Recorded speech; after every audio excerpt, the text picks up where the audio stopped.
ये FX है जी, इन भाई की गाड़ी है। ये गाड़ी हम आपको पूरी दिखाते हैं पहले।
ये इनर साइड है जनाब।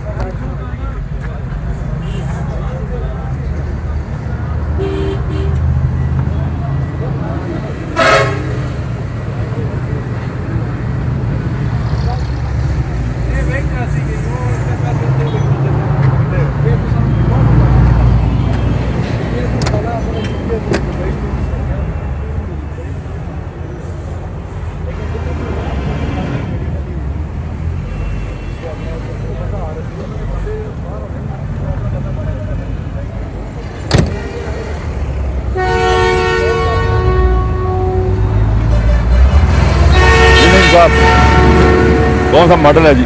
85 मॉडल है जी। अच्छा। और 1.5 लाख डिमांड है। नंबर बोलें। नंबर 030334 5323702। नसीर भाई हैं जी।